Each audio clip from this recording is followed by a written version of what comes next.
stopping by Sheila's Audiobooks, and I am Sheila. This recording is coming from South Texas.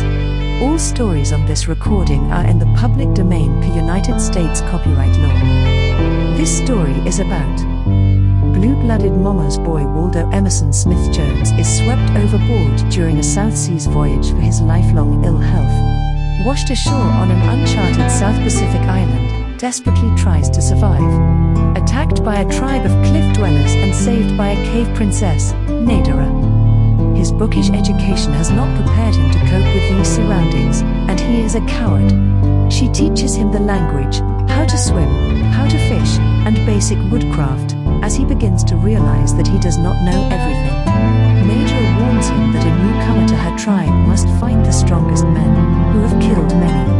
When they reach her home village, he is horrified to see that despite her appearance, her tribe seems to be cavemen from the Paleolithic era. In order to avoid death at the hands of the tribal bullies, he vanishes. Can he survive all the danger of this jungle island, and what about Nadara? Is there any hope of ever leaving and being saved? The spokesman returned to his fellows, and once again a length council was held. During it Nadara climbed farther aloft, that she might be out of range of the slender spears. Upon a narrow ledge she halted, gathering about her such loose bits of rock as she could dislodge from the face of the cliff. She would be prepared for a sudden onslaught, nor for a moment did she doubt the outcome of the battle. She felt that but for the lack of food and water she could hold this cliff face forever against innumerable savages. Could they climb no better than these? But the wild men did not again attempt to storm her citadel. Instead they leapt suddenly from their council, and without a glance toward her disappeared in the forest, taking their prisoner with them. Out of our sight of the girl, they stationed 2 of their number just within the screening verdure to capture the girl should she descend. The others hastened parallel with the cliff until a sudden turn inland took them to a point from which they could again emerge into the clearing out of the sight of Nadara. Here they took immediately to a well-worn path that led back and forth upward across the face of the cliff. Stark was dragged and prodded forward with them in their ascent. Sharp spears and the points of keen parangs urged him to haste. By the time the party reached the summit the white man was bleeding from a score of superficial wounds. Now the party turned back along the top of the bluff in the direction from which they had come. Nadara, unable to fathom their reason for having abandoned the attempt to capture her, was, however, not lulled into any feeling of full security. She knew the cliff was the safest place for her, and yet the pangs of thirst and hunger warned her that she must soon leave it to seek sustenance. She was about to descend to the jungle below in search of food and water, when the faintest of movements of earth-sweeping creepers depending from a giant buttress tree below her and just within the verge of the forest arrested her acute attention. She knew that the movement had been caused by some animal beneath the tree, and finally, as she watched intently for a moment or two, she descried an Argus pheasant with which the war caps of the savages had been adorned. Though she knew now that she was watched, she also knew that she could reach the top of the cliff and possibly find both food and drink, if it chanced to be near, before the savages could overtake her. Then she must depend upon her wits and her speed to regain the safety of the cliff ahead of them. That they would attempt to scale the barrier at the same point at which she climbed it she doubted, for she had seen that they were comparatively unaccustomed to this sort of going, and so she guessed that if they followed her upward at all it would be by means of some beaten trail of which they had knowledge. And so Nadara scaled the heights, passing over and around obstacles that would have blanched the cheek of the hardiest mountain climber, with the ease and speed of the chamois. At the summit she found an open, park-like forest, and into this she plunged, running forward in quest of food and drink. A few familiar fruits and nuts assuaged the keenest pangs of hunger, but nowhere could she find water or signs of water. She had traveled for almost a mile, directly inland from the coast, when she stumbled, purely by chance, upon a little spring hidden in a leafy bower. The cool, clear water refreshed her, imparting to her new life and energy. After drinking her fill she sought some means of carrying a little supply of the priceless liquid back to her cliffside refuge, but though she searched diligently she could discover no growing thing that might be transformed into a vessel. There was nothing for it then, other than to return without the water, trusting to her wits to find the means of eluding the savages from time to time as it became necessary for her to quench her thirst. Later, she was sure, she should discover some form of gourd, or the bladder of an animal in which she could hoard a few precious drops. Her woodcraft, combined with her almost uncanny sense of direction, led her directly back to the spot at which she had topped the cliff. There was no sign of the savages. She breathed a sigh of relief as she stepped to the edge of the forest, and then, all about her, from behind trees and bushes, rose the main body of the wild men. With shouts of savage glee they leapt upon her. There was no chance for flight. In every direction brutal faces and murderous weapons barred her way. With greater consideration than she had looked forward to, they signaled her to accompany them. Stark was with them. To him slight humanity was shown. If he lagged, a spear point, already red with his blood, urged him to greater speed, but to the girl no cruelty nor indignity was shown. In single file, the prisoners in the center of the column, the party made its way inland.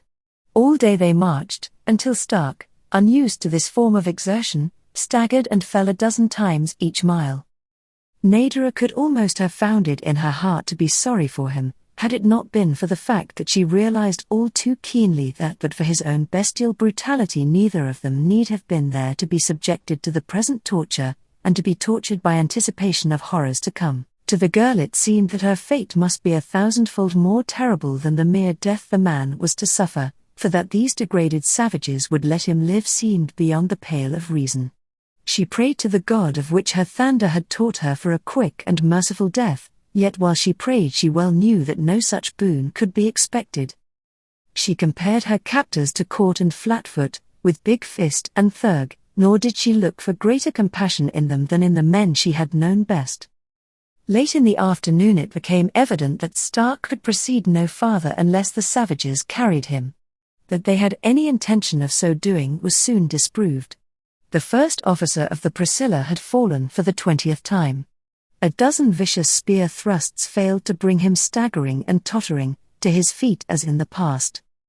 The chief of the party approached the fallen wight, kicking him in the sides and face, and at last pricking him with the sharp point of his parang. Stark but lay an inert mass of suffering flesh, and groaned. The chief grew angry.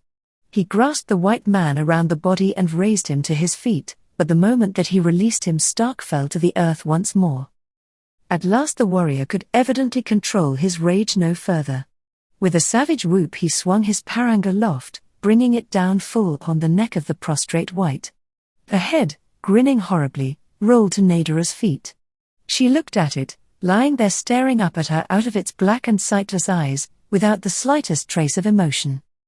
Nadara, the cave girl, was accustomed to death in all its most horrible and sudden forms. She saw before her but the head of an enemy. It was nothing to her, Stark had only himself to thank. The chief gathered the severed head into a bit of bark cloth, and fastening it to the end of his spear, signaled his followers to resume the journey. On and on they went, farther into the interior, and with them went Nadara, born to what nameless fate she could but guess. Chapter 9 Building the Boat. 2 days after the earthquake that had saved Nadara from Thurg and wiped out the people of the girl's tribe, a man moved feebly beneath the tumbled debris from the rooftop of his clogged cavern. It was Thanda. The tons of rock that had toppled from above and buried the entrance to this cave had passed him by unscathed, while the few pounds shaken from the ceiling had stunned him into a long-enduring insensibility. Slowly he regained consciousness, but it was a long time before he could marshal his faculties to even a slight appreciation of the catastrophe that had overwhelmed him. Then his first thought was of Nadara. He crawled to what had once been the entrance of his cave. He had not as yet linked the darkness to its real cause. He thought it was night. It had been night when he closed his eyes. How could he guess that that had been 3 nights before, or all the cruel blows that fate had struck him since he slept? At the opening from the cave he met his first surprise and setback. The way was blocked. What was the meaning of it? He tugged and pushed weakly upon the mass that barred him from escape. Who had imprisoned him? He recalled the vivid dream in which he had seen Nadara stolen away by Thurg. The recollection sent him frantically at the pile of shattered rock and loose debris which choked the doorway. To his chagrin, he found himself too weak to direct any long-sustained effort against the obstacle. It occurred to him that he must have been injured. Whoever imprisoned him must first have beaten him. He felt of his head. Yes, there was a great gash, but his touch told him that it was not a new one. How long, then, had he been imprisoned? As he sat pondering this thing, he became aware of the gnawing of hunger and the craving of thirst within his slowly awakening body. The sensations were almost painful. So much so that they forced him to a realization of the fact that he must have been without food or water for a considerable time. Again he assailed the mass that held him prisoner, and as he burrowed slowly into it, the truth dawned upon him. He recalled the rumblings of the great Nagula that had frightened Nadara the night of the council. A terrific quake had done this thing. Thanda shuddered as he thought of Nadara. Was she, too, imprisoned in her cave, or had the worst happened to her? Frantically now, he tore at the close-packed rubble. But he soon discovered that not in ill-directed haste lay his means of escape. Slowly and carefully, piece by piece, he must remove the broken rock until he had tunneled through to the outer world. Reason told him that he was not deeply buried, for the fact that he lived and could breathe was sufficient proof that fresh air was finding its way through the debris, which it could not have done did the stuff lie before the cave in any considerable thickness.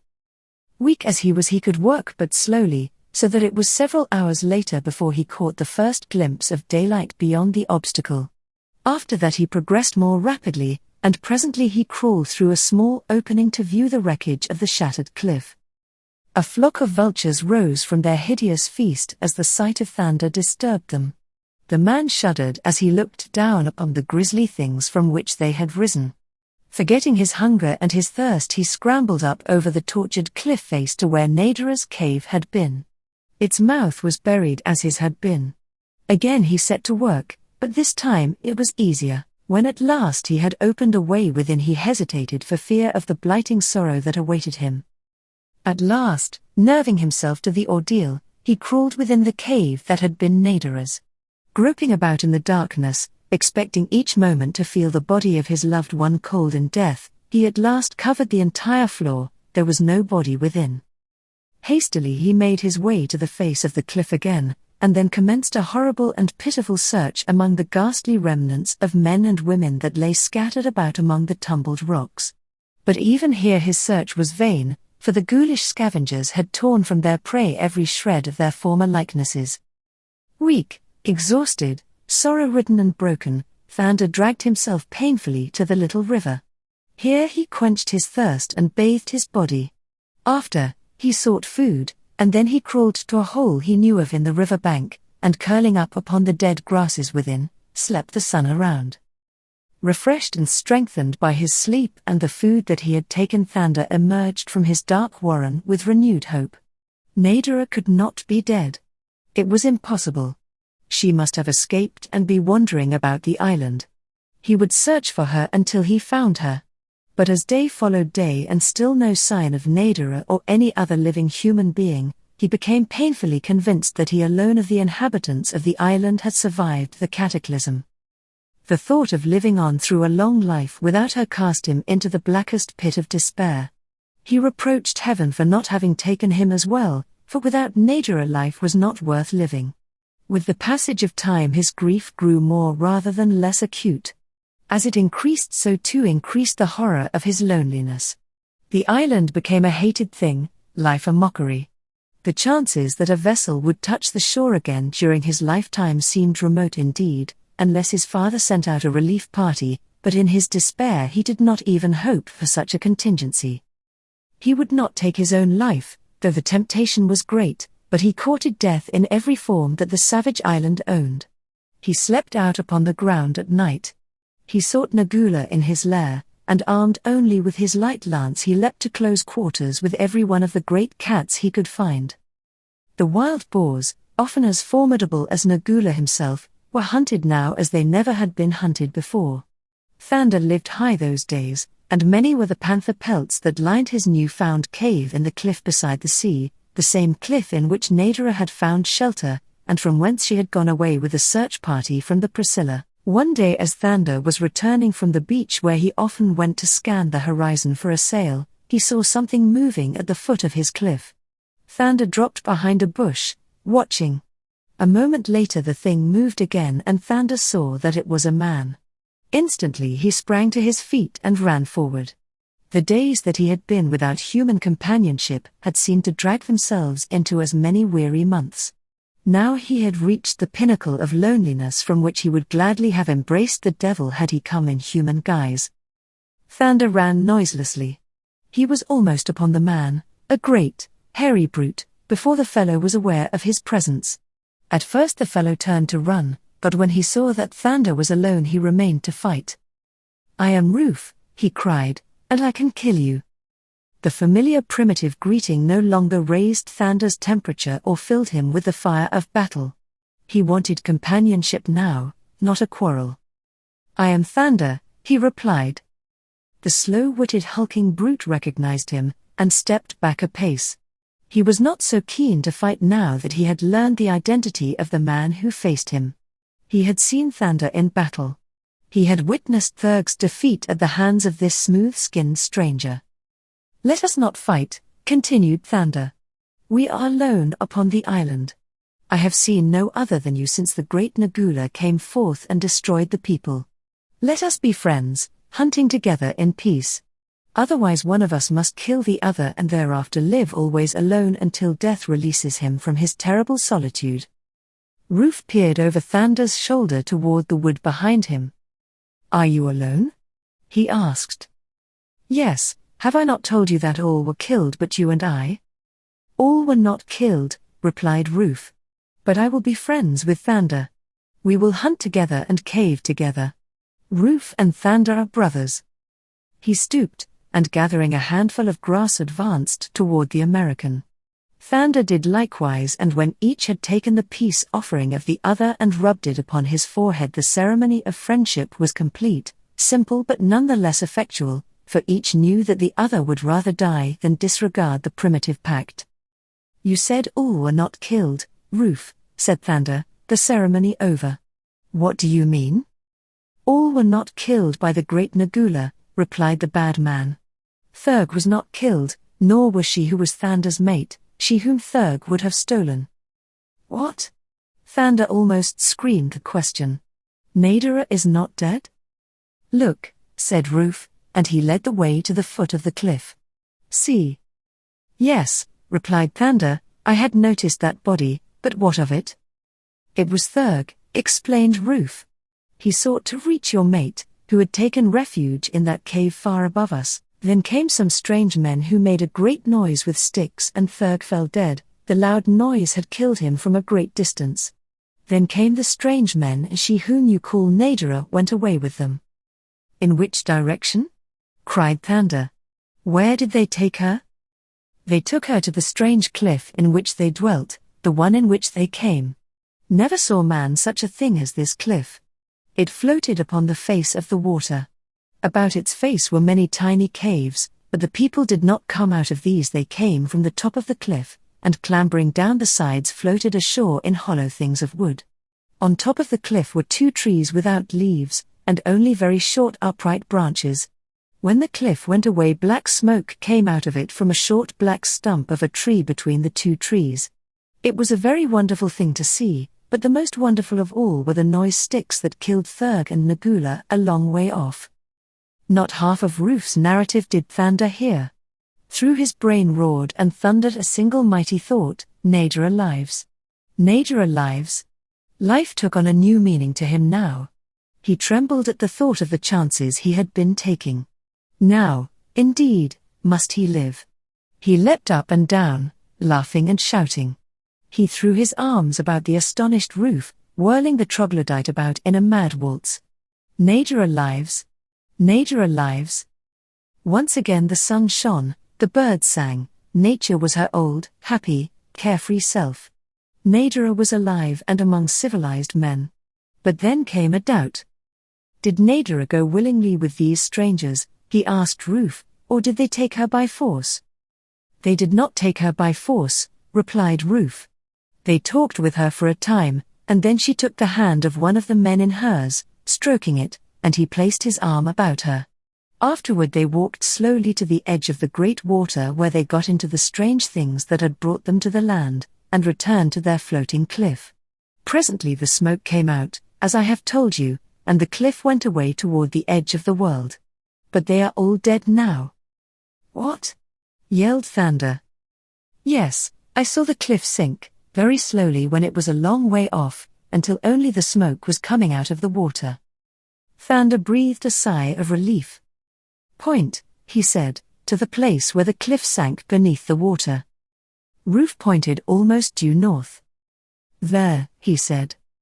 For days Thunder puzzled over the possible identity of the ship and the men with whom Nadara had gone so willingly. Doubtless some kindly mariner, hearing her story, had taken her home, away from the terrors and loneliness of this unhappy island. And now the man chafed to be after her, that he might search the world for his lost love. To wait for a ship appeared quite impossible to the impatient Thunder, for he knew that a ship might never come. There was but one alternative, and had Waldo Emerson been a less impractical man in the world to which he had been born, he would have cast aside that single alternative as entirely beyond the pale of possibility. But Waldo was only practical and wise in the savage ways of the primitive life to which circumstance had forced him to revert. And so he decided upon as foolhardy and hare-brained a venture as the mind of man might conceive. It was no less a thing than to build a boat and set out upon the broad Pacific in search of a civilized port or a vessel that might bear him to such. To Waldo it seemed quite practical. He realized of course that the venture would be fraught with peril, but would it not be better to die in an attempt to find his Nadara than to live on forever in the hopelessness of this forgotten land? And so he set to work to build a boat. He had no tools but his crude knife and the razor the sailor of the Sally Corwith had given him, so it was quite impossible for him to construct a dugout. The possibilities that lie in fire did not occur to him. Finally he hit upon what seemed the only feasible form of construction. With his knife he cut long, pliant saplings, and lesser branches. These he fashioned into a framework of a boat. Roof helped him, keenly interested in this new work. The ribs were fastened to the keel and gunwale by thongs of panther skin, and when the framework was completed panther skins were stretched over it. The edges of the skin were sewn together with threads of gut, as tightly as Thunder and Roof could pull them.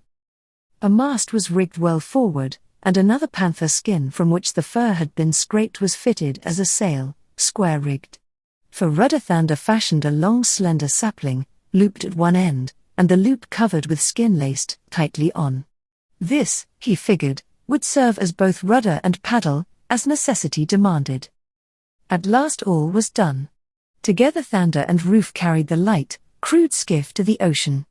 They waded out beyond the surf, and upon the crest of a receding swell they launched the thing, Thunder leaping in as it floated upon the water.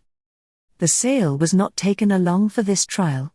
Thunder merely wished to know that this craft would float, and right side up. For a moment it did so, until the sea rushing in at the loose seams filled it with water. Thunder and Roof had great difficulty in dragging it out again upon the beach. Roof now would have given up, but not so Thunder. It is true that he was slightly disheartened, for he had set great store upon the success of his little vessel. After they had carried the frail thing beyond high tide, Thunder sat down upon the ground, and for an hour he did naught but stare at the leaky craft. Then he arose and calling to Roof led him into the forest. For a mile they walked, and then Thunder halted before a tree from the side of which a thick and sticky stream was slowly oozing. Thunder had brought along a gourd, and now with a small branch he commenced transferring the mass from the side of the tree to the gourd. Roof helped him. In an hour the gourd was filled. Then they returned to the skiff. Leaving the gourd there, Thunder and Roof walked to a clump of heavy jungle grasses not far from the cliff where their cave lay. Here Thunder gathered a great armful of the yellow, ripened grass, telling Roof to do likewise. This they took back to the skiff, where, by rolling it assiduously between their hands and pounding it with stones, they reduced it to a mass of soft, tough fiber. Now Thunder showed Roof how to twist this fiber into a loose, fluffy rope, and when he had him well started he daubed the rope with the rubbery fluid he had filched from the tree, and with a sharp stick tucked it into every seam and crevice of the skiff. It took the better part of 2 days to accomplish this, and when it was done and the gourd empty, the two men returned to the tree and refilled it. This time they built a fire upon their return to the skiff, Ruth spinning a hardwood splinter rapidly between toes and fingers in a little mass of tinder that lay in a hollowed piece of wood. Presently a thin spiral of smoke arose from the tinder, growing denser for a moment until of a sudden it broke into flame. The men piled twigs and branches upon the blaze until the fire was well started. Then Thunder, taking a ball of the viscous matter from the gourd, heated it in the flames, immediately daubing the melting mass upon the outside of the skiff. In this way, slowly and with infinite patience, the two at last succeeded in coating the entire outer surface of the canoe with a waterproof substance that might defy the action of water almost indefinitely. For 3 days Thunder let the coating dry, and then the craft was given another trial. The man's heart was in his throat as the canoe floated upon the crest of a great wave, and he leapt into it. But a moment later he shouted in relief and delight. The thing floated like a cork, nor was there the slightest leak discernible. For half an hour Thunder paddled about the harbour, and then he returned for the sail. This too, though rather heavy and awkward, worked admirably, and the balance of the day he spent in sailing, even venturing out into the ocean. Much of the time he paddled, for Waldo Emerson knew more of the galleys of ancient Greece than he did of sails or sailing, so that for the most part he sailed with the wind, paddling when he wished to travel in another direction. But, withal, his attempt filled him with delight, and he could scarce wait to be off toward civilization and Nadara. The next 2 days were spent in collecting food and water, which Thunder packed in numerous gourds, sealing the mouths with a rubbery substance such as he had used to waterproof his craft. The flesh of the wild hog, and deer, and bird he cut in narrow strips and dried over a slow fire. In this work Ruth assisted him, and at last all was in readiness for the venture. The day of his departure dawned bright and clear. A gentle south wind gave promise of great speed toward the north. Thunder was wild with hope and excitement. Ruth was to accompany him, but at the last moment the nerve of the troglodyte failed him, and he ran away and hid in the forest. It was just as well, thought Thunder, for now his provisions would last twice as long. And so he set out upon his perilous adventure, braving the mighty Pacific in a frail and unseaworthy cockleshell with all the assurance and confidence that is ever born in ignorance. Chapter 10. The Headhunters. Nature, so far, had been kind to Waldo Emerson Smith-Jones. No high winds or heavy seas had assailed him, and he had been upon the water for 3 days now. The wind had held steadily out of the south, varying but a few points during this time, but even so Waldo Emerson was commencing to doubt and to worry. His supply of water was running dangerously low, his food supply would last but a few days longer, and as yet he had sighted no sail, nor seen any land. Furthermore, he had not the remotest conception of how he might retrace his way to the island he had just quitted. He could only sail before the wind. Should the wind veer around into the north he might, by chance, be blown back to the island. Otherwise he never could reach it. And he was beginning to wonder if he had not been a trifle too precipitate in his abandonment of land. In common with most other landsmen, Waldo Emerson had little conception of the vastness of the broad reaches of unbroken water wildernesses that roll in desolate immensity over 3/4 of the globe. His recollection of maps pictured the calm and level blue Pacific dotted, especially in the South Seas, with many islands. Their names, often, were quite reassuring. He recollected, among others, such as the Society Islands, the Friendly Islands, and Christmas Island. He hoped that he would land upon one of these. There were so many islands upon the maps, and they seemed so close together that he was not a little mystified that he had failed to sight several hundred before this. And ships. It appeared incredible that he should have seen not a single sail. He distinctly recalled the atlas he had examined prior to embarking upon his health cruise. The Pacific had been lined in all directions with routes of long-established steamer lanes, and in between, Waldo had felt, the ocean must be dotted with innumerable tramps that come and go between the countless ports that fringe the major sea. And yet for 3 days nothing had broken the dull monotony of the vast circle of which he was always the center and the sole occupant. In 3 days, thought Waldo, he must have covered an immense distance. And 3 more days dragged their weary lengths. The wind had died to the faintest of breezes. The canoe was just making headway, and that was all. The water was gone. The food nearly so. Waldo was suffering from lack of the former. The pitiless sun beating down upon him increased his agony. He stretched his panther skin across the stern and hid beneath it from the torrid rays. And there he lay until darkness brought relief.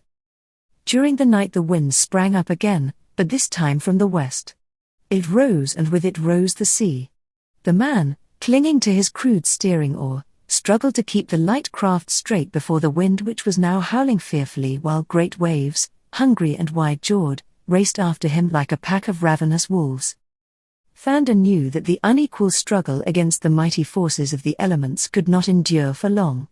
It seemed that each fierce gust of brutal wind must tear his frail boat to shreds, and yet it was the very lightness of the thing that saved it, for it rode upon the crests of the waves, blown forward at terrific velocity like a feather before the hurricane. In Thander's heart was no terror, only regret that he might never again see his mother, his father, or his Nadara. Yet the night wore on, and still he fled before the storm. The sky was overcast, the darkness was impenetrable.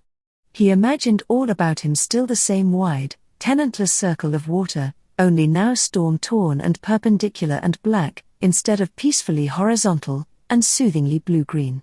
And then, even as he was thinking about this, there rose before him a thunderous booming loud above the frenzied bedlam of the storm. His boat was lifted high in the air to dive headforemost into what might be a bottomless abyss for all Thander knew. But it was not bottomless. The canoe struck something and stopped suddenly, pitching Thander into a boiling maelstrom. A great wave picked him up, carrying with race-horse velocity within its crest. He felt himself hurled pitilessly upon smooth, hard sand. The water tried to drag him back, but he fought with toes and fingers, clutching at the surface of the stuff upon which he had been dropped. Then the wave abandoned him and raced swiftly back into the sea. Thander was exhausted, but he knew that he must crawl up out of the way of the surf, or be dragged back by the next roller. What he had searched for in vain through 6 long days he had run down in the midst of a Stygian night. He had found land. Or, to be more explicit, land had got in front of him and he had run into it. He had commenced to wonder if some terrible convulsions of nature had not swallowed up all the land in the world, leaving only a waste of desolate water. He forgot his hunger and his thirst in the happiness of the knowledge that once more he was upon land. He wondered a little what land it might be. He hoped that dawn would reveal the chimneys and steeples of a nearby city. And then, exhausted, he fell into a deep sleep. It was the sun shining down into his upturned face that awoke him. He was lying upon his back beside a clump of bushes a little way above the beach. He was about to rise and survey the new world into which fate and a hurricane had hurled him, when he heard a familiar sound upon the opposite side of his bush. It was the movement of an animal creeping through the long grass. Thander, the caveman, came noiselessly to his hands and knees, peering cautiously through the intervening network of branches. What he saw sent his hand groping for his wooden sword with its fire-hardened point. There, not 5 paces from him, was a man going cautiously upon all fours. It was the most horrible-appearing man that Thander had ever seen. Even Thurg appeared lovely by comparison. The creature's ears were split and heavy ornaments had dragged them down until the lobes rested upon its shoulders. The face was terribly marked with cicatrices and tattooing. The teeth were black and pointed. A headdress of long feathers waved and nodded above the hideous face. There was much tattooing upon the arms and legs and abdomen. The breasts were circled with it. In a belt about the waist lay a sword in its scabbard. In the man's hand was a long spear. The warrior was creeping stealthily upon something at Thander's left. The latter looked in the direction the other's savage gaze was bent. Through the bushes he could barely discern a figure moving toward them along the edge of the beach. The warrior had passed him now, and Thander stood erect the better to obtain a view of the fellow's quarry. Now he saw it plainly, a man strangely garbed in many colors. A yellow jacket, soiled and worn, covered the upper part of his body. Strange designs, very elaborate, were embroidered upon the garment which reached barely to the fellow's waist. Beneath was a red sash in which was stuck a long pistol and a wicked-looking knife. Baggy blue trousers reached to the bare ankles and feet. A strip of crimson cloth wound around the head completed the strange garmenture. The features of the man were Mongolian. Thander could see the warrior pause as it became evident that the other was approaching directly toward his place of concealment, but at the last moment the unconscious quarry turned sharply to his right down upon the beach. He had discovered the wreck of Thander's canoe and was going to investigate it. The move placed Thander almost between the two. Suddenly the native rose to his feet. His victim's back was toward him.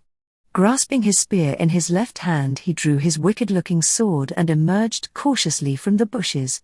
At the same moment the man upon the beach wheeled quickly as though suddenly warned of his danger. The native, discovered, leapt forward with raised sword. The man snatched his pistol from his belt, leveled it at the on-rushing warrior and pulled the trigger. There was a futile click. That was all. The weapon had missed fire. Instantly, a third element was projected into the fray. Thander, seeing a more direct link to civilization in the strangely apparelled Mongol than in the naked savage, leapt to the assistance of the former. With drawn sword he rushed out upon the savage. The wild man turned at Thander's cry, which he had given to divert the fellow's attention from his now almost helpless victim. Thander knew nothing of the finer points of sword play. He was ignorant of the wickedness of a Malay parang, the keen, curved sword of the head hunter, so he rushed in upon the savage as he would have upon one of Thurg's near men. The very impetuosity of his attack awed the native. For a moment he stood his ground, and then, with a cry of terror turned to flee, but he had failed to turn soon enough. Thander was upon him. The sharp point entered his back beneath the left shoulder blade, and behind it were the weight and sinews of the caveman. With a shriek the savage lunged forward, clutching at the cruel point that now protruded from his breast. When he touched the earth he was dead. Thander drew his sword from the body of the head hunter and turned toward the man he had rescued. The latter was approaching, talking excitedly. It was evident that he was thanking Thander, but no word of his strange tongue could the American understand. Thander shook his head to indicate that he was unfamiliar with the other's language, and then the latter dropped into pidgin English, which, while almost as unintelligible to the cultured Bostonian, still contained the battered remnants of some few words with which he was familiar. Thander depreciated his act by means of gestures, immediately following these with signs to indicate he was hungry and thirsty. The stranger evidently understood him, for he motioned for him to follow, leading the way back along the beach in the direction from which he had come. Before starting, however, he had pointed to the wreck of Thander's canoe and then toward Thander, nodding his head questioningly as to ask if the boat belonged to the caveman. Around the end of the promontory they came upon a little cove beside the beach of which Thander saw a camp of nearly a score of men similar in appearance to his guide. These were preparing breakfast beside the partially completed hull of a rather large boat they seemed to have been building. At sight of Thander they looked their astonishment, but after hearing the story of their fellow they greeted the caveman warmly, furnishing him with food and water in abundance. For 3 days Thander worked with these men upon their craft, picking up their story slowly with a slow acquirement of a bowing acquaintance with the bastard tongue they used when speaking with him. He soon became aware of the fact that fate had thrown him among a band of pirates. There were Chinese, Japanese and Malays among them, the offscourings of the South Seas, men who had become discredited even among the villainous pirates of their own lands, and had been forced to join their lots in this remoter and less lucrative field, under an unhung ruffian, Sao Ming, the Chinaman whose life Thander had saved. He also learned that the storm that had cast them upon this shore nearly a month before had demolished their prahu, and what with the building of another and numerous skirmishes with the savages they had had a busy time of it. Only yesterday, while a party of them had been hunting a mile or two inland, they had been attacked by savages who had killed 2 and captured one of their number. They told Thander that these savages were the most ferocious of headhunters, but like the majority of their kind preferred ambushing an unwary victim to meeting him in fair fight in the open. Thander did not doubt but that the latter mode of warfare would have been entirely to the liking of his piratical friends, for never in his life had he dreamed, even, of so ferocious and warlike a band as was comprised in this villainous and bloodthirsty aggregation. But the constant nervous tension under which they had worked, never knowing at what instant an arrow or lance would leap from the shades of the jungle to pierce them in the back, had reduced them to a state of fear that only a speedy departure from the island could conquer. Their boat was almost completed, 2 more days would see them safely launched upon the ocean, and Sao Ming had promised Thander that he would carry him to a civilized port from which he could take a steamer on his return to America. Late in the afternoon of the 3rd day since his arrival among the pirates, the men were suddenly startled by the appearance of an exhausted and blood-smeared apparition amongst them.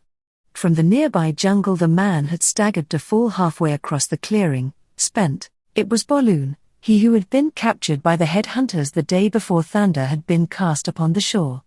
Revived with food and water, the fellow told a most extraordinary tale.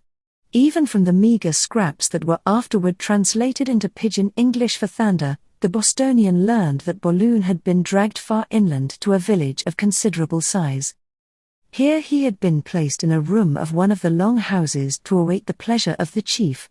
It was hinted that he was to be tortured before his head was removed to grace the rafters of the chief's palace. The remarkable portion of his tale related to a strange temple to which he had been dragged and thrown at the feet of a white goddess. Sao Ming and the other pirates were much mystified by this part of the story, for Balloon insisted that the goddess was white with a mass of black hair, and that her body was covered in the pelt of a magnificent black panther. Though Sao Ming pointed out that there were no panthers upon this island, Balloon could not be shaken. He had seen with his own eyes, and he knew. Furthermore, he argued, there were no white goddesses upon the island, and yet the woman he had seen was white. When this strange tale was retold to Thander, he could not but recall that Nadara had worn a black panther skin, but of course it could not be Nadara, that was impossible.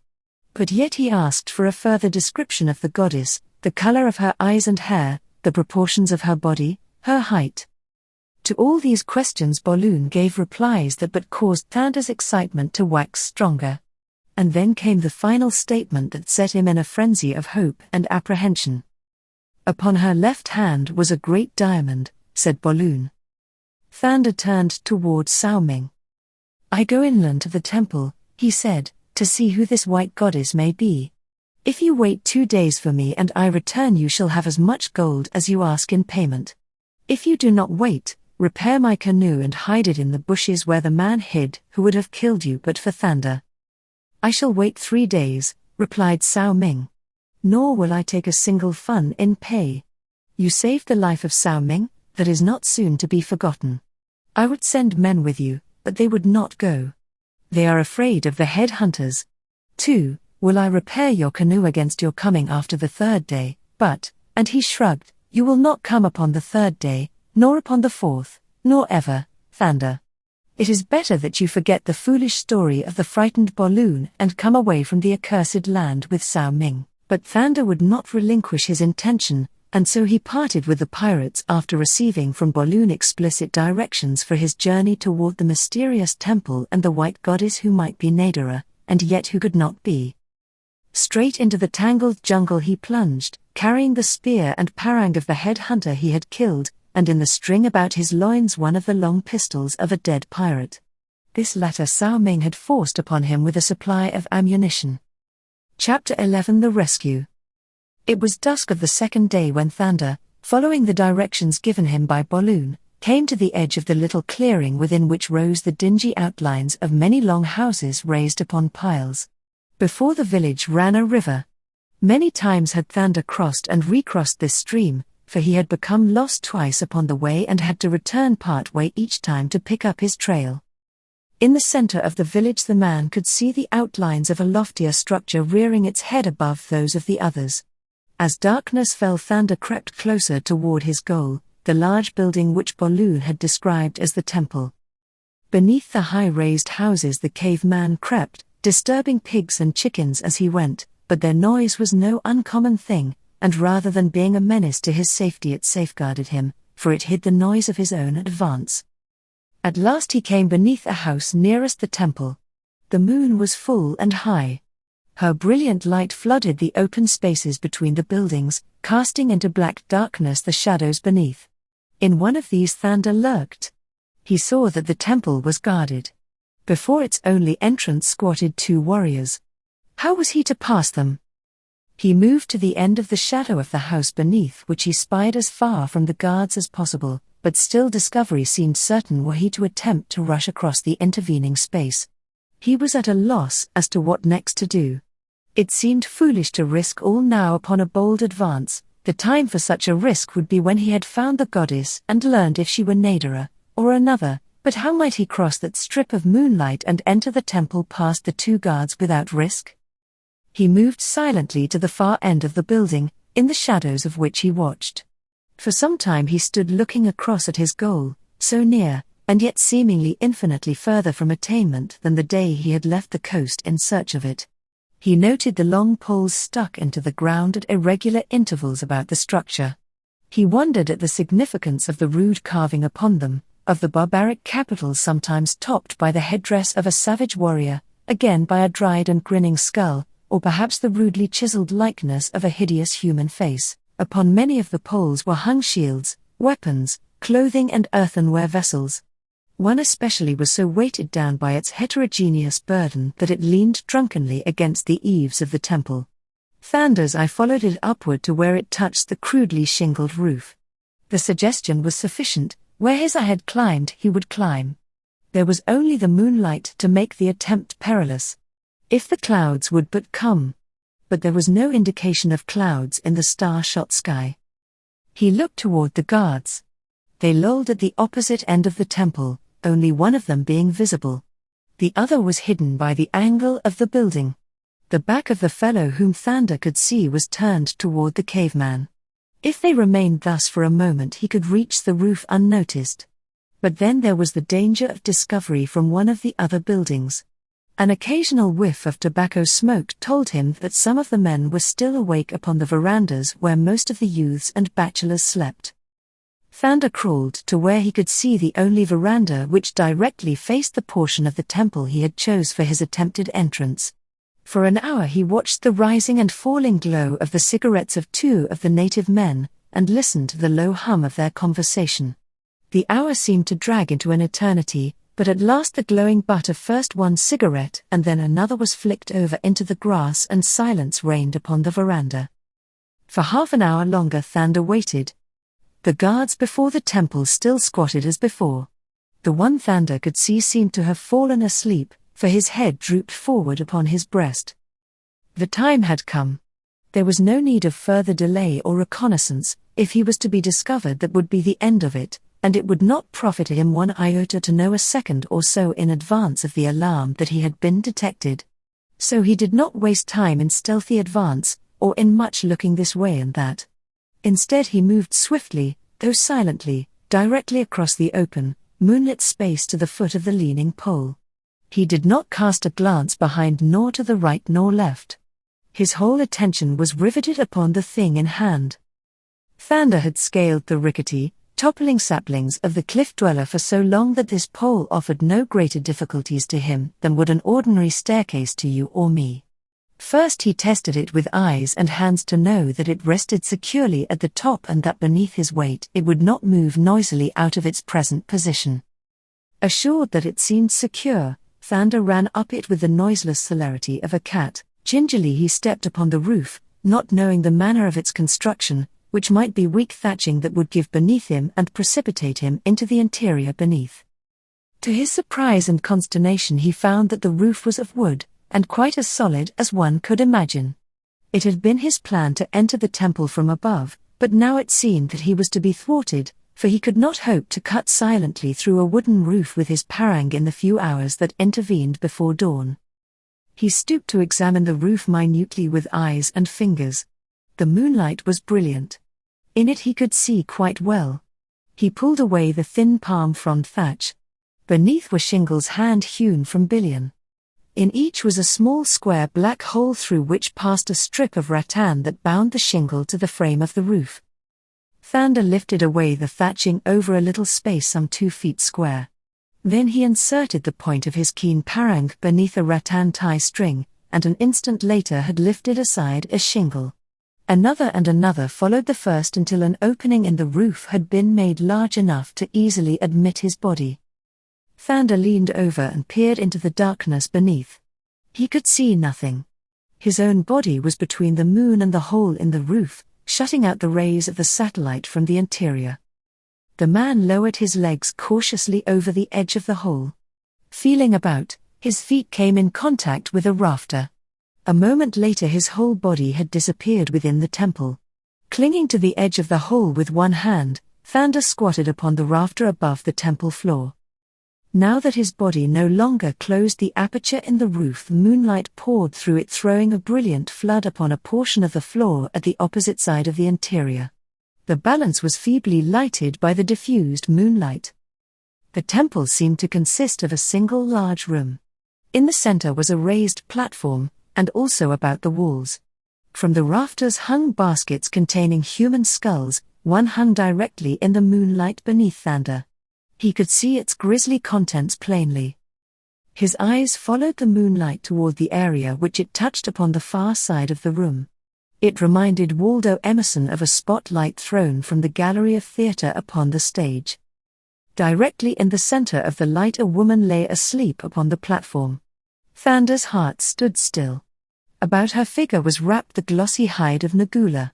Over one bare, brown arm spilled a wealth of thick, black hair, fine as silk. Upon the third finger of the left hand blazed a large solitaire. The woman's face was turned toward the wall, but Thander knew that he could not be mistaken. It was Nadara. From the rafter upon which he squatted to the floor below was not over 12 or 15 feet.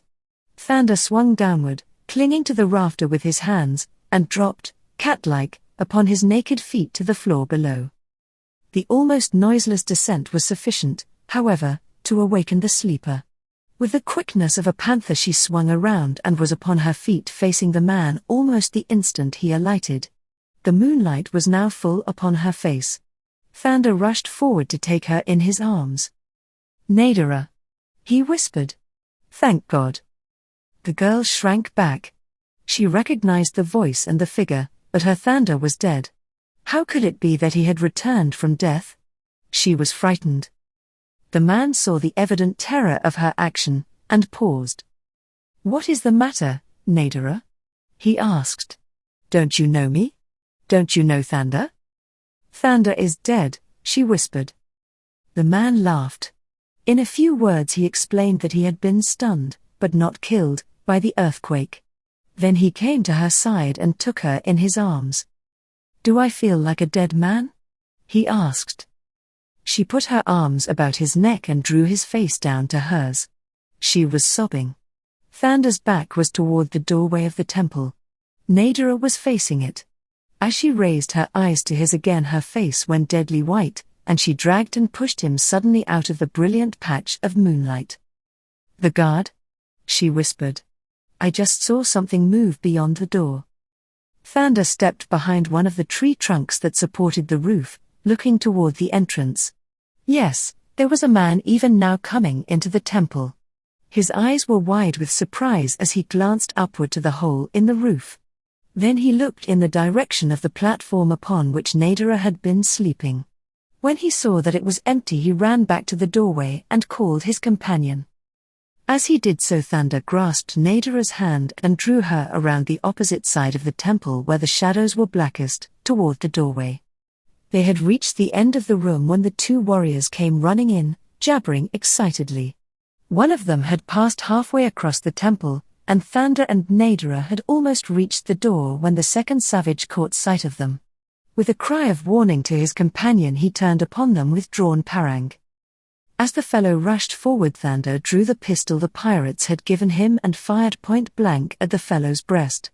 With a howl, the man staggered back and collapsed upon the floor. Then his fellow rushed to the attack. Thander had no time to reload. He handed the weapon to Nadara. "In the pouch at my right side are cartridges," he said. Get out several of them, and when I can I will reload." As he spoke they had been edging toward the doorway. From the street beyond they could already hear excited voices raised in questioning. The shot had aroused the village. Now the fellow with the parang was upon them. Thander was clumsy with the unaccustomed weapon with which he tried to meet the attack of the skilled savage. There could have been but one outcome of the unequal struggle had not Nadara, always quick-witted and resourceful, snatched a long spear from the temple wall. As she dragged it down there fell with it a clattering skull that broke upon the floor between the fighters. A howl of dismay and rage broke from the lips of the head hunter. This was sacrilege. The Holy of the Holies had been profaned. With renewed ferocity he leapt to close quarters with Thander, but at the same instant Nadara lunged the sharp-pointed spear into his side, his guard dropped and Thander's parang fell full upon his skull. "Come!" cried Nadara. "Make your escape the way you came. There is no hope for you if you remain. I will tell them that the two guards fought between themselves for me, that one killed the other, and that I shot the victor to save myself. They will believe me. I will tell them that I have always had the pistol hidden beneath my robe. Goodbye, my Thander. We cannot both escape. If you will remain we may both die, you certainly." Thander shook his head vehemently. "We shall both go or both die," he replied. Nadara pressed his hand. "I am glad," was all she said. The savages were pouring from their long houses. The street before the temple was filling with them. To attempt to escape in that direction would have been but suicidal.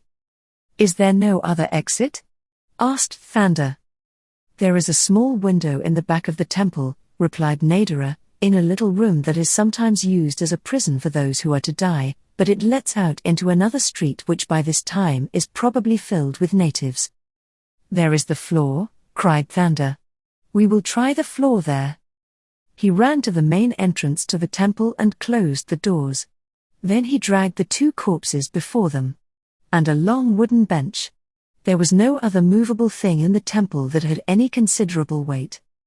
This done he took Nadara's hand and together the two ran for the little room. Here again they barricaded the door, and Thander turned toward the floor.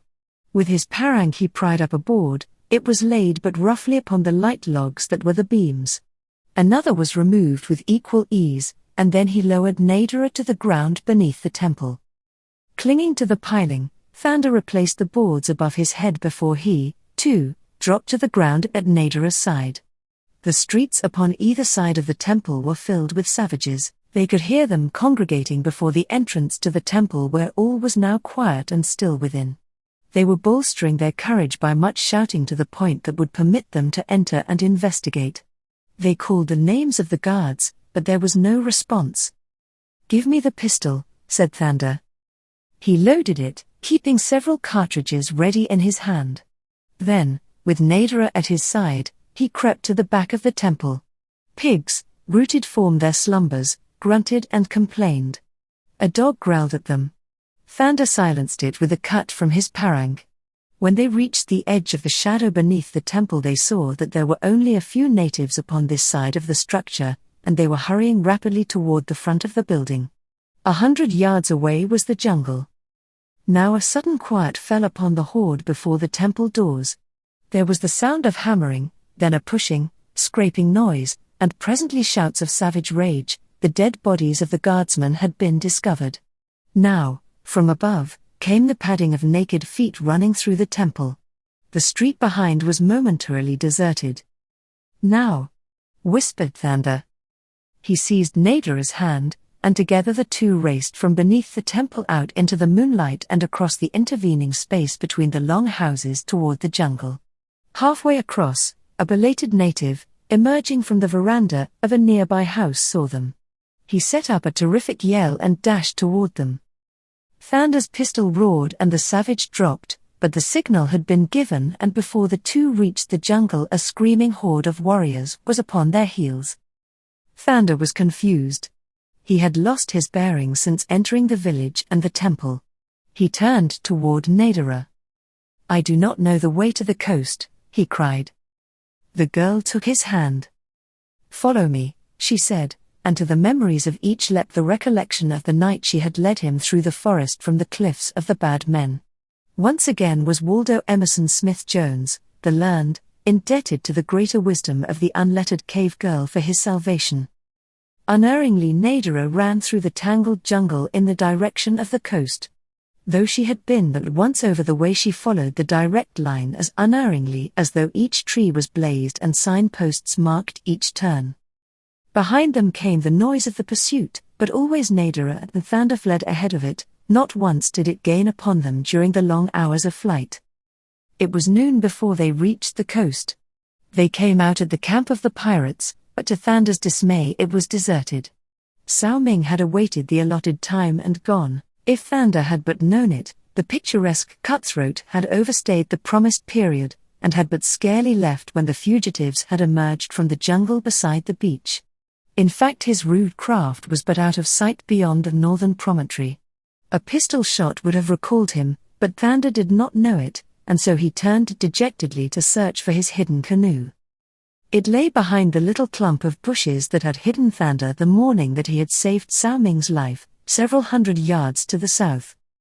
All signs of pursuit had now ceased, and so the two walked slowly in the direction of the craft. They found it just where Sao Ming had promised that it would be. It was well and staunchly repaired, and in addition contained a goodly supply of food and water. Thunder blessed Sao Ming, the unhung murderer. Together they dragged the frail thing to the water's edge, and were about to shove it out when, with a chorus of savage yells, a score or more of the headhunters leapt from the jungle and bore down upon them. Thunder turned to meet them with drawn pistol. "Get the canoe into the water, Nadara," he called to the girl.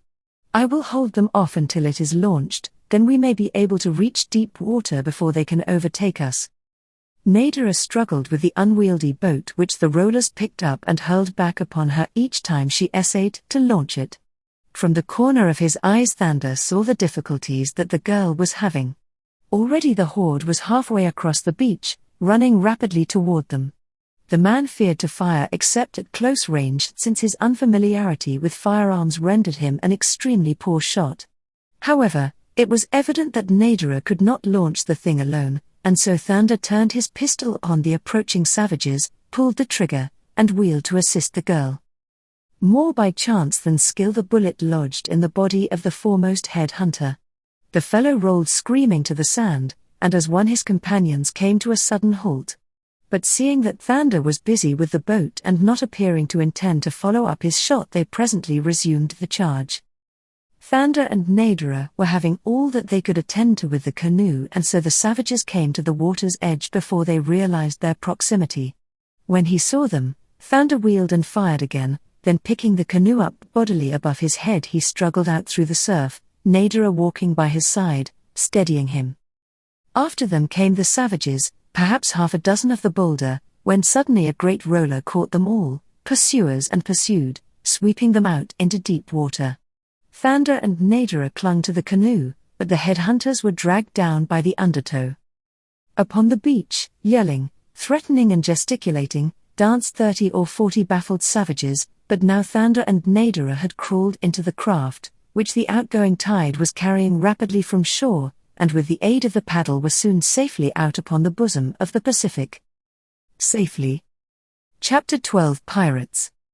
As the tide and wind carried the light craft out to sea, and the shoreline sank beneath the horizon behind them, Waldo Emerson looked out upon the future as he did upon the tumbling waste of desolate water encircling them, with utter hopelessness. Once before he had passed by a miracle through the many-sided menaces of the sea, but that he should be so fortunate again he could not hope. And now Nadara was with him. Before, only his suffering and death had been possible. Now he must face the greater agony of witnessing Nadara's. The wind, blowing a steady gale, was raising a considerable sea. The vast billows rolled, one upon the heels of another, with the regularity of infantry units doubling at review. The wind and the sea seemed to have been made to order for the frail vessel that bore Thunder and Nadara.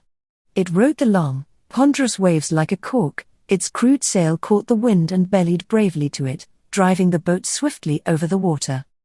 And scarce had the shore behind them sunk forever from their sight than dead ahead another shore line showed.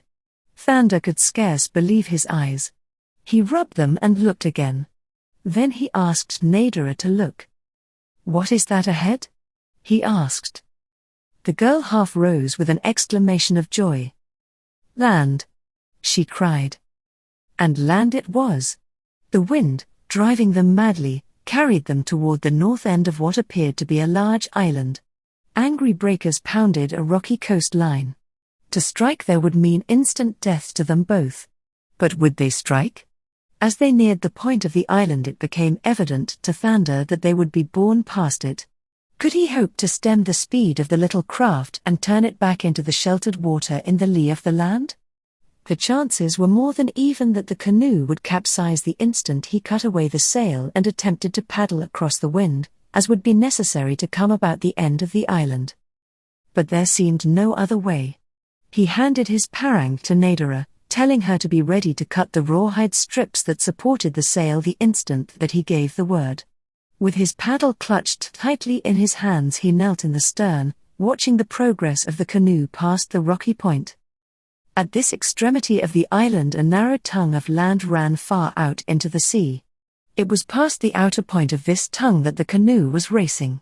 When they had passed, Thander realized the rashness of attempting to turn the canoe into the trough of the sea even for the little distance that would have been necessary to make the shelter of the point, where, almost within reach, he could see the peaceful bosom of unruffled water lying safely behind the island. And yet, as he looked ahead upon the limitless waste of ocean before them, he knew that one risk was not greater than the other, and then an alternative plan occurred to him.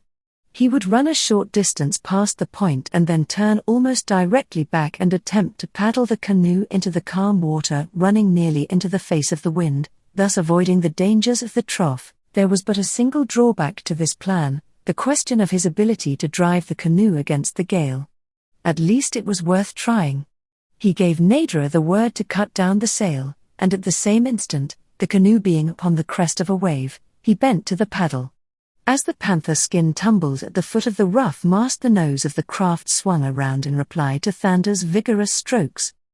So intent were both upon the life and death struggle that they were waging with the elements that neither saw the long, low-lying craft that shot from the mouth of a small harbor behind them as they came into view upon the lee side of the island. For a moment the canoe hung broadside to the wind. Thander struggled frantically to carry it about. Down they dropped into the trough of a great sea. Above them hung the overleaning tower of the wave's crest, ready to topple upon them its tons of water.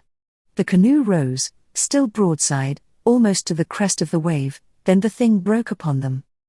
When Thander came to the surface, his first thought was for Nadara. He looked about as he shook the water from his eyes. Almost at his side, Nadara's head rose from the sea. As her eyes met his, a smile touched her lips. "This is better," she shouted. "Now we can reach the shore," and turning she struck out for land. Just behind her swam Thander. He knew that Nadara was like a fish in water, but he doubted her ability as he doubted his own to reach the shore in the face of both wind and tide. A wave carried them high in air, and from its crest both saw simultaneously a long craft in the hollow beneath them, and noted the fierce aspect of her crew. Nadara, fearing all men but Thander, would have attempted to elude the craft, but the glimpse that the man had of those aboard her convinced him that he had fallen by good fortune into the company of Sao Ming and his crew. "They are friends," he screamed to Nadara, and so they let the boat come alongside and picked them up. But no sooner had Thander obtained a good look at the occupants that he discovered that never a face among them had he seen before. They were men of the same type as Sao Ming's motley horde, nor did Waldo Emerson need inquire their vocation. Thief and murderer were writ upon every countenance. They jabbered questions at Nadara and Thander in an assortment of dialects which neither could understand, and it was only after the craft had been anchored into the little bay and the party had waded to shore that Thander tried speaking with them in pidgin English. Several among them understood him, and he was not long in making it plain to them that they would be paid well if they carried him and Nadara to a civilized port. The leader, who seemed to be a full-blooded Negro, laughed at him, ridiculing the idea that an almost naked man could pay for his liberty. At the same time the fellow cast such greedy glances at Nadara that Thander became convinced that the fellow, for reasons of his own, preferred not to believe that they could pay in money for their liberty. It seemed that the party had been about to embark for another portion of the western coast of the island where the main body of the horde lay. They had but been waiting for 3 of their crew who had gone inland hunting, when they had seen the canoe and put out to capture its occupants. Now they returned to the little harbor to pick up their fellows and continued toward the main camp. The Black was for dispatching Thunder at once as their boat was already overcrowded, but there were others who counseled him against it, reminding him of the probable anger of their chief, who saw in a dead prisoner the loss of a possible ransom. At last the hunters returned and all embarked. Soon the boat had passed out of the bay and was making its way south along the west coast of the island. It was almost dark when her nose was turned toward shore and the long sweeps brought into play as the sail sagged to the foot of the mast. Between 2 small, overlapping points that hid what lay behind, they passed into a landlocked harbor. As the boat breasted the end of the inner point, Thunder sprang to his feet with a cry of joy and amazement. Now 100 yards away, riding quietly on the mirror-like surface of the water, lay the Priscilla. The pirates looked at their prisoner in astonishment. The Black rose with clenched fists as though prepared to strike him. "Priscilla, ahoy!" shrieked Waldo Emerson. "Help! Help!" The Negro grinned. There was no response from the white yacht. Then the men told Thunder that they had captured the vessel several weeks before, and were holding her crew prisoners upon land awaiting the return of the chief who had been unaccountably absent for a long time. When Waldo Emerson told them that the yacht belonged to his father, the Black was glad that he had not killed him, for he should bring a fat ransom. It was dark when they landed, and Thunder and Nadara were forced into the squalid huts that lay side by side with several others just above the beach. For a long time the man could not sleep. His mind was occupied with doubts as to the fate of his father and mother. Nadara had told him that both had been aboard the Priscilla. She had said nothing of the treatment accorded her by Mrs. Smith-Jones, but Waldo had guessed near the truth, and he had seen that the sight of the Priscilla had awakened not enthusiasm or happiness in the girl. After a while he dozed only to be awakened by the sound of movement outside his hut. There was something sinister in the stealthiness of the sound. Silently Thunder rose and crept to the door. The pirates had made no attempt to secure their prisoners. There was no possibility of their escaping from the island. Thunder put his head out into the lesser darkness of the night. He muttered a little growl of rage and fear, for what he saw was the huge, dark bulk of a man crawling into Nadara's hut. Instantly the American followed. At the door of the girl's shelter he paused to listen. Within he heard a sudden exclamation of fright and the sound of a scuffle. Then he was within the darkness, and a moment later stumbled against a man. Thunder's fingers sought the throat.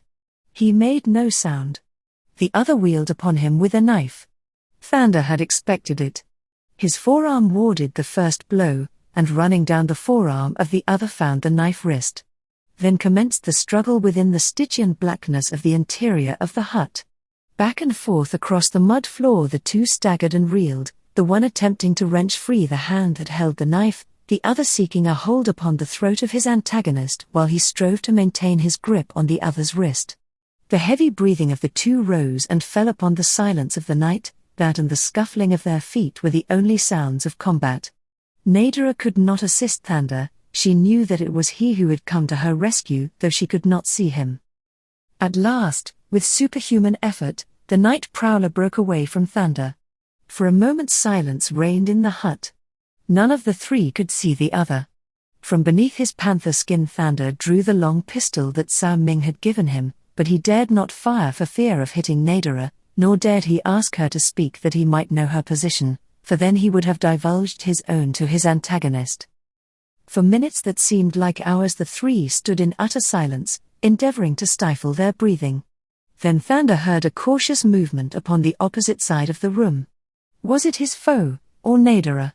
He raised his pistol level with a man's breast, and then very cautiously he too moved to one side. At the sound of his movement there came a sudden flash and deafening roar from across the hut. The enemy had fired, and in the flash of his gun all within the interior was lighted for an instant, and to the man's left stood Nadara, safe from a shot from Thunder's pistol. The Black, not knowing that Thunder was armed, had not guessed that his chance shot was to prove his own death messenger. The instant that the flash of the other's gun revealed his whereabouts, Thander's pistol gave an answering roar, and simultaneously Thander leapt to one side, running swiftly to grapple with the black from the other side, but when he came to him, instead of meeting with ferocious resistance as he had expected, he stumbled over his dead body. By now the whole camp was awake. The pirates were running hither and thither shouting questions and orders in their many tongues. Confusion reigned supreme, and in the midst of it Thander grasped Nadara's hand and ran from the hut. Back of the other huts he ran until he had passed the end of the camp. Then he turned down toward the water. It was his intention to reach a boat and make his way to the Priscilla. Behind them the confusion of the camp grew as the pirates searched the huts for an explanation of the two shots. There could have been no better opportunity for escape. Drawn up on the beach was one of the Priscilla's own boats. Together Thander and Nadara pushed it off, and a moment later were rowing rapidly toward the yacht. It was with a feeling of unbounded security and elation that Waldo Emerson clambered over the side and drew Nadara after him, but his elation was short-lived, for scarcely had he set foot upon the deck than he was seized from behind by half a dozen brawny villains who had been on guard on board the Priscilla, and had seen the two put off from shore, watched their flight toward the yacht and lain in wait for them as they clambered over the side. The balance of the night they were kept prisoners upon the Priscilla, but early the next morning they were taken ashore. There they found all the pirates congregated outside one of the huts. Within were the passengers and crew of the Priscilla. As Thander and Nadara approached they were seized and hustled toward the doorway. With an accompaniment of oriental oaths they were pushed into the interior. Standing about in disconsolate and unhappy groups were the crew of the Priscilla, Captain Burlingham, and Mr. and Mrs. Smith-Jones. As his eyes fell upon the last, Waldo Emerson ran to her with outstretched arms. With a horrified shriek Mrs. Smith-Jones dodged behind her husband and the captain. Waldo came to a sudden halt. The two men eyed him threateningly. He looked straight into his father's face. "Don't you know me, father?" he asked. John Alden Smith-Jones's jaw dropped. "Waldo Emerson," he cried. "It cannot be possible." Mrs. Smith-Jones emerged from retreat. "Waldo Emerson," she echoed. "It cannot be." "But it is, mother," cried the young man. "What awful apparel," said Mrs. Smith-Jones after she had embraced her son. Then her eyes wandered to Nadara, who had been standing in demure silence just within the doorway. "You?" she gasped. "You are not dead?" Nadara shook her head, and Waldo Emerson hastened to recount her adventures since Stark's attack upon her on the deck of the Priscilla. Mrs. Smith-Jones approached the girl. She placed a hand upon her shoulder. "I have been doing a great deal of thinking since last I saw you," she said, "and the result of it is that I am going to do something I have never done in my life. I am going to ask your pardon. I treated you shamefully. I do not need to ask if my son loves you. You have already told me that you love him, and his eyes have told me where his heart lies. For long nights I lay awake thinking of the horror of it, and almost praying that he might be dead rather than come back to find you waiting for him in Boston. That was before you went overboard. You had no birth or family, and that to me meant everything, but since I thought you were both dead I discovered that I recalled many things about you that were infinitely to be preferred over birth and breeding. I cannot tell you just what they are, only I cannot blame my son for loving you. Only you must discard that horrible garment for something presentable." "Mother!" shouted Waldo Emerson, as he threw his arms about her. "I knew that you would love her, too, if you ever knew her." Just then the door opened and one of the pirates entered. "Come," he said. They filed out past him. From those outside they learned that it had been decided to kill them all, and after looting the Priscilla, sink her, as a man-of-war had been sighted cruising off the coast early in the morning. In their terror they had decided to wait no longer for the absent chief, and all thoughts of ransom were forgotten in the mad desire to erase every vestige of their piracy. The victims looked at one another in horror. They were entirely surrounded by the pirates, and one by one were securely bound that there might be no chance of any escaping. The plan was to lead them inland to the densest part of the jungle and there to cut their throats and leave their corpses for the vultures. The pirates seemed to derive much pleasure in recounting their plan to the prisoners. At last all were bound and the death march commenced. The last of the long line of hope-forsaken prisoners and brutal, gibing cutthroats had disappeared in the jungle when a rude craft made its way into the harbor. At sight of the Priscilla it hesitated and prepared to fly, but seeing no sign of life aboard it, approached, and finding the decks deserted, mounted. In the cabins the newcomers discovered 2 Malays asleep. These they woke with much laughter and rude jests. The 2 guards leapt to their feet, feeling for their pistols, but when they saw who had surprised them they grinned broadly and jabbered volubly. They addressed all their remarks to a huge and villainous fellow whom they called Chief. He it was whom the pirates had awaited, and whose prolonged absence had resulted in the determination to execute the prisoners of the Priscilla. When the chief learned of what was going on in the jungle he cursed and bellowed in rage. He saw many thousand liang of Saisi evaporating before his eyes. Shouting orders to his fellows to follow him he leapt into the craft that had brought them to the Priscilla, and a moment later was pushing rapidly toward the shore. Without waiting to draw the boat upon the beach the chief plunged into the jungle, his men at his heels. Far ahead of him trudged the weary and fear-stricken prisoners, lashed onward by sticks and the flats of murderous parangs. At last the pirates halted in a tangled mass of vegetation. "Here," said one, but another thought they should proceed a little further. For a few minutes the 2 men argued, then the first drew his parang and advanced upon Thander. "Here," he insisted and swung the blade about his head. A sudden crashing of the underbrush and loud and angry shouts caused him to turn his eyes in the direction of the interruption. The prisoners, too, looked. What they saw was not particularly reassuring, only another very ferocious appearing and exceedingly wrathful pirate followed by a half-dozen other villains. He rushed into the midst of the group, knocking men to right and left. The wicked-looking fellows who had bullied and cowed the frightened prisoners but a few moments before now looked the picture of abject terror. The chief came to a halt before the man with the bared parang. His face was livid, and working spasmodically with rage and excitement. He tried to speak, and then he turned his eyes upon Thander, standing there bound ready for decapitation. As his gaze fell upon this prisoner his eyes went wide, and then he turned upon the would-be executioner, and with a mighty blow felled him.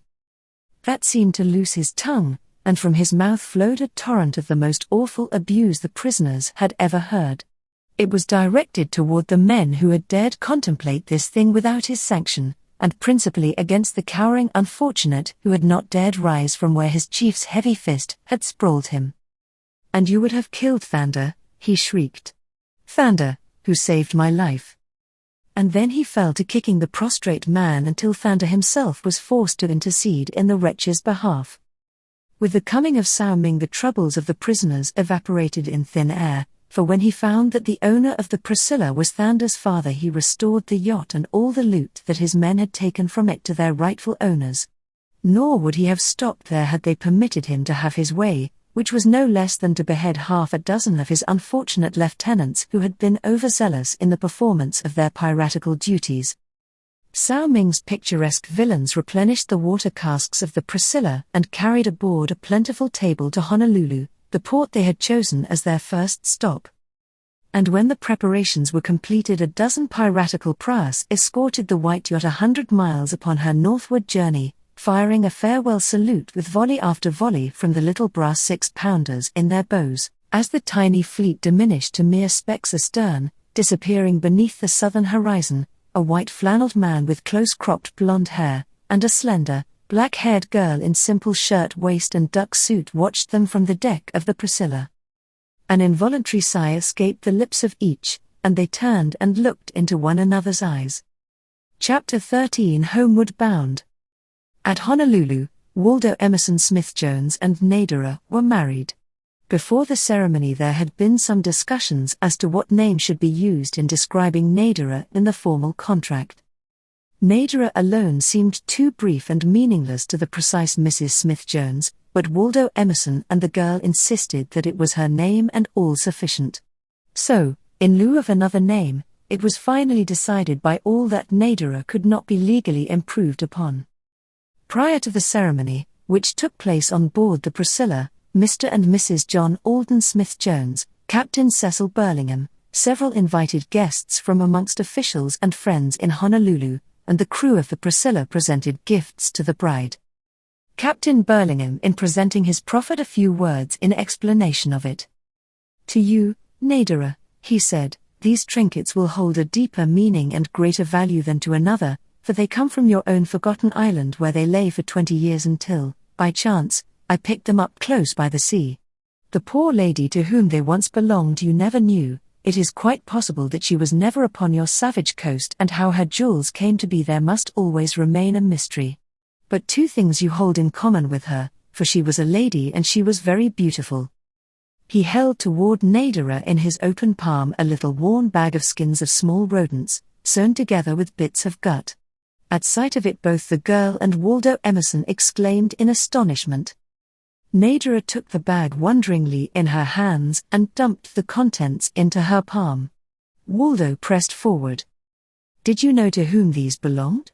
he asked Burlingham.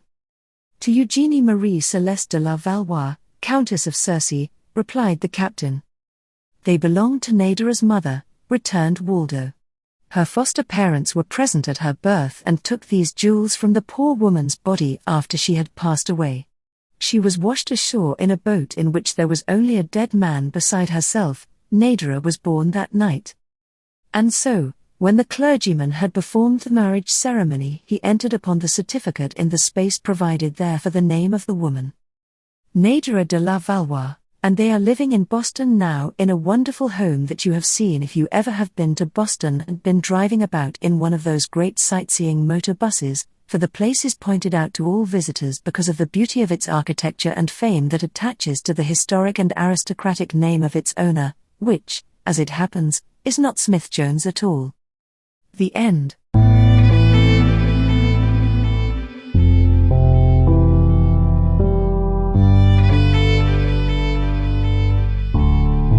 Thank you for listening to today's episode. I really hoped you enjoyed it. There will be more to come. Please subscribe not to miss out on what is next. I will be looking forward to your return. The music is by Madfan from Pixabay. To support this and other artists, go to pixabay.com. Sheila.